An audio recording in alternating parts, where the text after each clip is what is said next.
एक राजकीय बातमी आहे। शिवसेना चिन्हाची सुनावणी आता पुढच्या वर्षी होणार आहे। सुनावणी 21 जानेवारीला होणार आहे। महत्त्वाची बातमी आहे, जानेवारीत सुनावणी घ्यावी लागेल असं सर्वोच्च न्यायालयाने म्हटलेलं आहे। आमदार अपात्रते प्रकरणी सुनावणी पुढे ढकलली गेलेली आहे।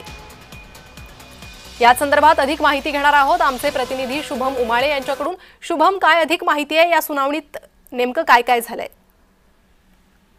प्रणिता, आत्ताच जी आहे सुनावणी समाप्त झालेली आहे आणि मात्र आता कोर्टाने पुढची तारीख दिलेली आहे। थेट 21 जानेवारी 2024 ही तारीख आता आमदार अपात्रता सुनावणीसाठी देण्यात आलेली आहे। आणि खरं पाहायला गेलं तर याच्या विरोधात उद्धव ठाकरे गटाचे जे खासदार आहेत, अनिल देसाई असतील किंवा मग त्या ठिकाणी इतर जे सर्व त्यांचे आमदार खासदार गेलेले आहेत, ते कुठेतरी आता तीव्र नाराज झालेले आहेत की थेट इतक्या पुढची तारीख देण्यात आलेली आहे। एकीकडे स्थानिक स्वराज्य संस्थांच्या निवडणुका या योग असलेल्या आहेत आणि अशामध्येच कुठेतरी निकाल येणं अपेक्षित होतं, पण त्यामध्येच समजा पाहायला गेलं तर थेट आता निवडणूक आयोगाला 31 जानेवारीचा अल्टिमेटम आहे आणि 21 जानेवारी ही तारीख ही आमदार अपात्रतेच्या प्रकरणी जी आहे आता सुप्रीम कोर्टाने दिलेली आहे। त्यामुळे कुठेतरी बेचैनी जी आहे ती वाढलेली आहे, पण कुठेतरी एकनाथ शिंदे यांना दिलासा देखील मिळालेला आहे असं म्हणण्यास हरकत नाही आहे। प्रणिता, अगदी शुभम, आपण पाहिलं तर गेल्या 3 वर्षांपासून ही सुनावणी अशीच पुढे ढकलली जाते।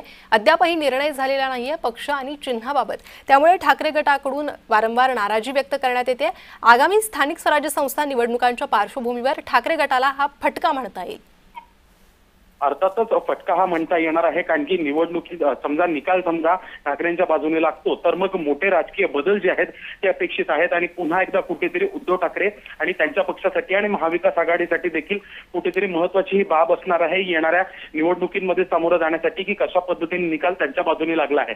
पण खरं पाहायला गेलं तर 21 जानेवारीची तारीख देण्यात आलेली आहे। कुठेतरी सर्वसामान्यांना देखील अगली तारीख अशा पद्धतीत सांगण्यात येत असतं, तशा पद्धतीत आता बड्या नेत्यांना किंवा राजकारण्यांना देखील पुढची तारीख जी आहे ती देण्यात आलेली आहे। शुभम, धन्यवाद या सविस्तर माहितीसाठी।